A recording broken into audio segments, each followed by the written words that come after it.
All right, so I guess we're here at Agape Fest 2011 with Scott of Philmont. So I like to start out with just want to know, how did everything start? How did Philmont start? Well, we in '05 we were all from Charlotte, and we were all in local bands, and those local bands ended up splitting up, and we knew each other from the local music scene, and started playing together and writing music together as Philmont, and then it's been what was that, '05, so 6 years, and just it sort of clicked, and so we've kept it going for that long. So. Yeah, that's awesome. You guys have come a long way in just a short time. So another question I'd like to ask is, okay, an interesting name. So I want to know, how did the name come together? That's kind of an interesting Philmont. It's very unique out of all the names I've heard so far, because we've heard a lot of interesting names out there, all kinds of stuff. So how did Philmont come around? Well, it's really random. All our bands we had before were just really terrible band names, really hard to spell or hard to remember, and so we were just like, all right, we really want something that's like one word and just sounds like a rock band, the end. And so our method was to pull out an atlas, and we're looking at maps and just pointing at, just like, oh, that sounds like a band name, that sounds like a band name, and had this list, and we went through and weeded out the ones we liked, and just somehow landed on Philmont. It was I think it's a small town in New York, so in New York State. So. That's pretty cool. So if you're anywhere in New York and you live in Philmont, that's where the name came from. So you kind of live in a very special town now. So that's pretty awesome. So I had a fan question come in. I believe it's the song Ascension, right? Okay. They wanted to know, what's the song mean? Where did it come from? How did that come together? It's an older song, and we it was on an independent release that we had called the Photosynthetic EP, and it was a full band, more rock song. And when we put out the Oh Snap EP, when it went to retail, we needed to add another track to it. So we're like, oh, let's take an older song and we'll redo it. And so we that was sort of like why we put the song out. And the song itself is it's a little more abstract, but it's sort of like a sort of end of the world, sort of end of times vibe sort of song, and sticking close to somebody is what it's about. So it's a little out there. Well, that's cool. So you guys have been around for a while, and you've done quite a few tours now. I believe you're on tour with 11D7 right now, correct? So one of the things I'm curious is, what is your most favorite band you've toured with, and all the time is being filmed? And I mean, it can't include, like, here in this festival, you could pick a band out of a big festival. I mean, just what is the most favorite band you've ever performed with? Well, I think I really like just touring with different bands and meeting new people, and you just, even if it's a short tour, like this one with 11D7 is only about a week long, but we were both doing the festival and we're friends, so we're like, oh, let's make a run of it.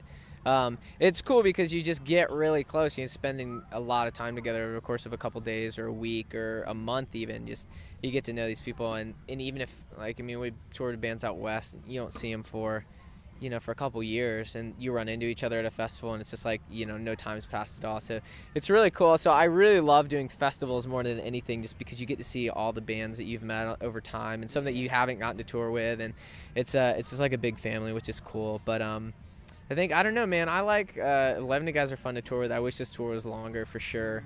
So hopefully in the future we'll add a couple dates to the Hard Pop Life tour, maybe extend it over the next couple of years. Yeah, because I know 11D7, these are crazy guys. They do a crazy show, and you guys do a pretty crazy show too. You guys really rock it out. So one of the things is, I was just talking about tours. So what about tours? Like, I know for being a Christian band, it's a tough thing. When you go out on tours and stuff, you get all these influence and pressures and all these different things that are beating you down. What do you do to stay with the faith during these tours? I mean, what's the thing that keeps you going? Well, I think the really cool side of that is when you're touring with these other bands, and just even with our own band, we're surrounded by 5 other people that are like-minded and are encouraging, and so we sort of have this fellowship of believers when we tour anyways, even if it's just us. And as a band, we try to stay rooted in the Word and try to do Bible studies when we're on the road, and work that into a schedule. And we've been on tours where every band will be doing, all the bands will come together for Bible study, and that's just a really awesome moment. So I feel like just the positive influence of having all these people around, and just being able to sit and have like really cool conversations with other Christians that are, in music ministry is just, it just turns out to be just really encouraging for me, just being out on the road. So. Well, that's awesome. So That's kind of. I tend to kind of get curious. A lot of these guys, a lot of you guys listen to different pastors while you're on the road because you don't get a chance to be in a church every single Sunday. So, like, what would be the pastor you would listen, like the speaker you would listen to? Whether it be on TV, radio, podcast. What's your one of the guys you like to listen to a lot? Well, it's funny because you say that we're a Christian band and stuff, and that's a funny thing is like. I never get to go to church. We're either playing someone's church, so we're driving to it for that night, or we're traveling, or if I'm, traveling to see family or something. So it's really hard. And I actually moved to Nashville about 3 months ago, and we're still trying out churches, but I can go maybe once a month or so, So we definitely try to capitalize on it. But yeah, podcasts and stuff like that make it really. It's not the same, but you can still hear a message and stuff. So.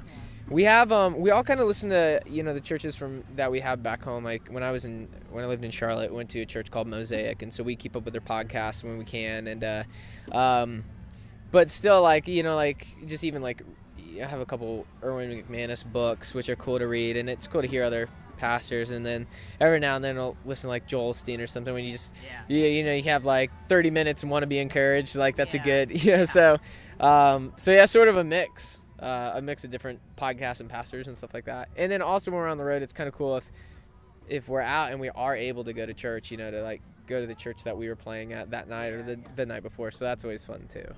So what? That's awesome. There's a lot of different good things out there. I'm you got to keep yourself uplifted and keep yourself rooted and stuff.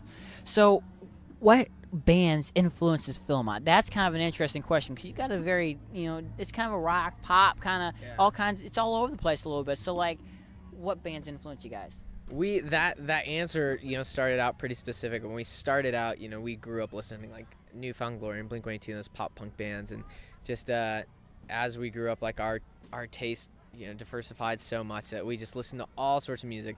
I'm a sucker for like pop radio. Like that's my guilty pleasure. I mean, I just love stuff with hooks and like catchy, whatever. But we also, on the Christian side, like I grew up as a huge Five Iron Frenzy fan. And actually, we were driving here this morning. I was asleep in my chair, and I woke up, and they were some station was actually playing Five Iron Frenzy on the radio, which is totally random. But I just drew a lot from that, and then we grew up being big Switchfoot, Reliant K fans, and then a little later on Amberlin and Emery, and so it's cool to play some of the same festivals as these bands and meet them and stuff because they are such a big influence on us, musically and stuff like that. So. Yeah, it's kind of like meeting, it's kind of like looking back and say, man, I grew up listening to these guys. Here I am playing next to them, dude. Yeah. I'm opening for them, or, they're, in some cases, they're even opening for you. It's just like, what happened? So, kind of still along the same question. What's your favorite band? I mean, because everybody's going to have at least a favorite. I mean, it may not, you can name off 5 or, 4 or 5. It's just, what's your top? Man, it's always changing. If I gotta go pure currently what's on my iPhone, what I have the bulk of, I think Jimmy Eat World I listen to a lot of. Motion City Soundtrack is something else I listen to a good bit, but I just I don't know, anytime new music's out, I'm trying to listen to it. And I'm still I grew up being a Newfound Glory fan, and I still very much am. When they put out stuff, I still love it. So but always looking for new music, and always happy to pop new CDs in the CD player. So yeah. So that's awesome. I love that. I'm always, because that's what we do, is we like to find new bands and check get them. Hey, check these guys out. If you like this sound, we're going to check this out. So we always love new music as well. So let's see, what do you do outside of music? What's your hobby? Because I know there's so much, you're all, when you're a band on tour or full time, you're always doing something with music, but outside of music, when you're on the bus or when you're out, just out hanging out and stuff, what do you do? Man, I have my life is so consumed with Philmont stuff that I spend so much time off the road, just, whether it's working on booking or just stuff, always working on stuff. So it's I don't often have time for a hobby, but, I mean, one thing I like to do, just when I'm sitting and working on stuff all day, I have me and my wife have a little Jack Russell Terrier dog, and so we'll take her out to the park for a couple hours every day and walk around. Which, I mean, it's kind of geeky, but I love doing it. I love spending time with them and walking around. And So in college I played ultimate frisbee a lot, like on the team there, and it's something I found. I found some groups in Nashville that play throughout the week, just pick up games, and so I got plugged in with them. I haven't been home yet. It's been about a month I've been talking to you, but I haven't been home on whatever it is, a Thursday or whatever. So hopefully I'm hoping to get back into that and just start having some stuff outside of music, just to take a break for an hour or two. So. Yeah. Because everybody loves a good game of ultimate frisbee. Yeah. So that's awesome. One of the things I was kind of curious about is, you guys just real recently released the Transition EP. Are you guys putting anything in the works right now? Any recordings? I know you guys talked about, writing stuff. So what's going in the works right now?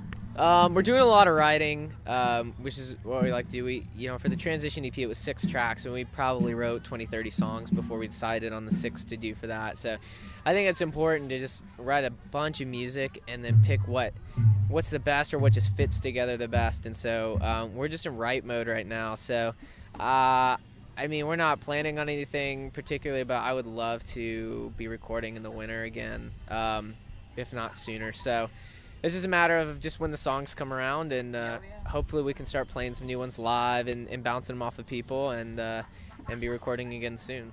That's awesome. It's looking, I know there are a lot of people out there looking forward to your next real full-length album. So we got one last question for you, and one question we always ask every artist we interview. If there's one message you get out, think of it as your last thing you could possibly ever say. This is it. This is all over after this. What is one thing you could say to everybody out there listening right now? Well, I think more than anything, especially, and this is something that goes for youth, adults, or whoever, is just a message of hope. And the one thing I like to tell people is, we all have problems. We're all going through stuff in our lives. And sometimes they're big problems, sometimes they're small problems, whether it's financial problems or just, in a relationship or just whatever's going on with you. I just like to tell people that, don't be alone in that. We get really in a dark, depressing place when we start feeling like nobody else can really understand what you're going through. And just, if anything, you're not the first person to go through what you are, and there's a community of believers and just people out there that would love to help and just give you, not even give you advice, just listen to your story. And we work with this organization. It's mybrokenpalace.com. It's a website, and it's just a really cool place to send people in to go if you're dealing with anything from abuse to cutting to suicide or just depression or just abuse, substance abuse or physical abuse or mental, whatever. This is a cool connecting point to talk to somebody and just get the words off your chest and connect with somebody. And so we like to always plug them and just, if you're hurting or whatever, just definitely, check it out and see, check out the resources and just talk to somebody more than anything. Awesome. Thank you very much for taking the time out to do this, man. Absolutely. Before you go, I want you to just tell us, where can we find Philmont on the web? Just let us know. We want to get them out there. Hey, if you guys listening, check this out. This band is awesome, and he's going to give you some links real quick. So let's check it out. All right. Well, you can find everything if you go to the website philmontrock.com. Keep the W's out of it. Just PHILMONTROCK.com. That has links to everything. But Facebook.com/PhilmontRock, Twitter.